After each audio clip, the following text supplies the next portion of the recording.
मित्रों, राहु ग्रहों में सबसे स्पेशल ग्रह है। स्पेशल कह देना हल्का विशेषण है राहु के लिए। अत्यंत स्पेशलिस्ट है वो। अरे विद्वान तो कहते हैं कि तीसरे भाव में, छठवें भाव में, 10वें भाव में, 11वें भाव में, इनको ये उपचय स्थान है। तीसरा, छठवां, 10वां और 11वां ये उपचय स्थान कहलाते हैं। तो इनमें राहु शक्तिशाली बनाता है, धनी बनाता है, धनवान बनाता है, समस्त प्रकार के सुखों को प्रदान करता है। ये तो राहु, अच्छा, कहा तो ये जाता है कि त्रिकोण का राहु और केंद्र का राहु बहुत अच्छा फल देता है, लेकिन जो प्राय देखने में आता है कि त्रिकोण में राहु भाग्य स्थान में अच्छा फल देता है। भाग्य स्थान में व्यक्ति को जब राहु होता है तो उसका धर्म और अधर्म का जो विवेक है वो मर जाता है। वो अधर्म को ही धर्म मान करके काम करने लग जाता है। और जब छठवें भाव में राहु होता है तो जातक के सभी शत्रुओं का नाश कर देता है। बल, विद्वता, साहस और सद्विवेक उत्पन्न कर देता है। और ऐसा जातक समस्त प्रकार के शत्रुओं का नाश करते हुए और समस्त सुखों को भोगता है। छठवें भाव का राहु इतना श्रेष्ठ कार्य कराता है कि ऐसे व्यक्ति के कार्यों की अन्यान्य लोग प्रशंसा करते हैं। दूसरों को प्रेरणा मिलती है उसके कार्यों से। छठवें भाव का राहु खराब समय में, गलत समय में भी अवसर उत्पन्न कर देता है उन्नति के। आकर्षक, विद्वान और सम्मानित बुद्धिमान बनाता है छठवें भाव का राहु, और विदेश यात्रा के लिए प्रेरित करता है। धन, संतति, सौभाग्य, समस्त प्रकार के सुखों को प्रदत्त करता है। राहु छठवें भाव में मिथुन राशि का या वृषभ राशि का हो तो समस्त प्रकार के संकट, कष्ट, बाधाएं, परेशानियां इनसे मुक्त कर देता है और शूरवीर बनाता है। रोगों से दूर रखता है, निरोग रहता है जातक, और सहनशीलता, समृद्धशीलता, दीर्घायु और परिवार को खुशियों से भर देता है। छठवें भाव का राहु बड़ा षड्यंत्रकारी बुद्धि का होता है। यदि लगन में थोड़ा सा विषयांतर है, यदि लगन में नीच राशि का या शत्रु राशि का शनि हो तो विद्वान ये कहते हैं कि ऐसा जातक आधा पागल होता है। और यदि राहु शनि के साथ बैठे तो किसी भी भाव में बैठे, आवश्यक नहीं है लगन में ही बैठे, 3 में बैठे, 6 में बैठे, 10 में बैठे, 11 में बैठे, जहां पर भी बैठे, जहां उसकी इच्छा हो, जहां बैठा हुआ है, और शनि के साथ राहु बैठे तो शनि को बहुत शक्तिशाली बना देता है। और जब राहु चंद्र के साथ बैठता है तो बुद्धि को कमजोर कर देता है, पागलपन उत्पन्न कर देता है, उन्माद उत्पन्न कर देता है, और जीवन को बड़ा कष्टमय और कष्टकारी बना देता है। राहु एक ऐसा ग्रह है, बड़ा पाखंडी है, बड़ा मायावी है कि राहु यदि महात्माओं के साथ बैठ जाए तो पीले कपड़े, लाल कपड़े पहन लेगा, चंदन लगा के और माला डाल के और माला जप करने लग जाएगा, गंगा जी में गोते भी लगाएगा, आश्रम की सफाई भी करेगा, संतों के चरण भी दबाएगा, और हरे राम हरे कृष्णा का जप भी करेगा। और वही राहु और शाम के समय यदि मदरालय पर पहुंच जाए तो वहां पर बोतल का ढक्कन भी खोल देगा जाकर के। राहु एक ऐसा ग्रह है कि संगति का असर आ जाता है। राहु यदि गलत ग्रह के साथ बैठता है तो गलत हो जाता है, उसको बलि कर देता है, और शुभ ग्रह के साथ बैठता है तो उसकी शुभता को बढ़ा देता है, उसमें भी शुभता आ जाती है, संगति का असर आ जाता है। राहु जिस घर में बैठ जाता है, जिस राशि में बैठ जाता है, वो उसी का स्वामी बन जाता है। कहते हैं कि कदली शीप भुजंग मुख स्वात एक गुण तीन,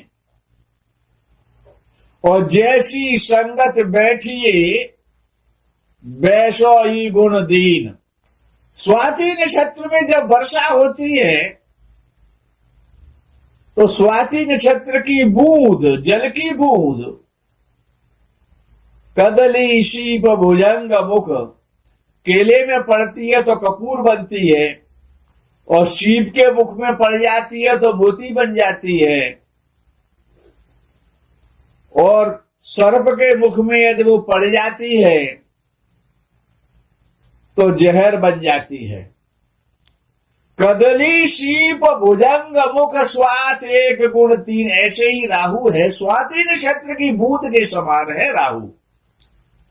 बृहस्पति के समान, बृहस्पति की राशि में बैठेगा, धनु में बैठे या मीन में बैठे तो महात्मा बन जाएगा, संत बन जाएगा।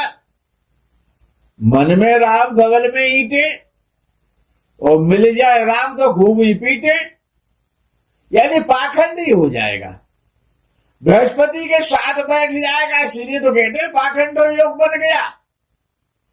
गुरु चांडाल, कि गुरु भी और चांडाल भी है, वहां पर चांडाल राहु को कहा जाता है ना, और बृहस्पति तो गुरु है ही है, तो उसको गुरु चांडाल योग कह देते। तो राहु बृहस्पति को भी दूषित कर देता है, उसको भी दूषित करता है, और स्वयं उसके गुणों को ग्रहण करने लग जाता है। हाँ, लेकिन जब राहु छठवें भाव में होता है, विशेष रूप से छठवें भाव में, तो बुध का फल करता है। छठवें भाव में राहु बुध का फल करता है, तो एक तो अच्छी शिक्षा देता है, मधुर भाषी बनाता है, प्रसिद्ध बनाता है, विद्वान बनाता है, शत्रुओं का नाश करता है, और ऐसा व्यक्ति क्षमाशील होता है। यदि ऐसा व्यक्ति बीमार हो जाए तो बहुत जल्दी ठीक हो जाता है। ऐसा व्यक्ति, ऐसा जातक स्वभाव से बड़ा सरल होता है और अच्छा होता है। और गुरु भी राहु के साथ छठवें भाव में हो, यानी गुरु और चांडाल योग बड़ा खराब माना जाता है, लेकिन गुरु चांडाल योग जब छठवें भाव में बनता है, षष्ठ भाव में बनता है, तो उन पर ऐसे जातक पर ईश्वर की कृपा ही समझनी चाहिए। ऐसे जातक को जितने भी दुनिया के सुख हैं, भूमि का सुख है, भवन का सुख है, वाहन का सुख है, संतान का सुख है, पिता का सुख है, माता का सुख है, सम्मान का सुख है, सर्विस का सुख है, धन का सुख है, समस्त प्रकार के सुख बिना मांगे मिल जाते हैं। बिन मांगे मोती मिले, सब कुछ प्राप्त हो जाता है। गुरु चांडाल योग छठवें भाव में इतना श्रेष्ठ फल करता है, याद रखो।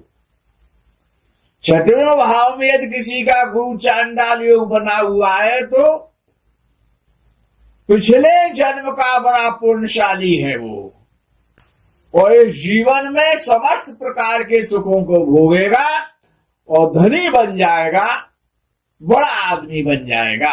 ओ यदि इस भाव में राहु गलत फल कर रहा है तो एक नियम बना लेना चाहिए कि ऐसे व्यक्ति को फ्री में कोई चीज नहीं लेनी चाहिए। गुरु चांडाल योग तो अच्छा फल करेगा, लेकिन मुफ्त का माल नहीं लेना चाहिए। और बृहस्पति, वहां जब बृहस्पति की दिशा आएगी तो बृहस्पति रोगी बना देता है जातक को, सब कुछ तो दे देता है ये गुरु चांडाल योग 6वें भाव में।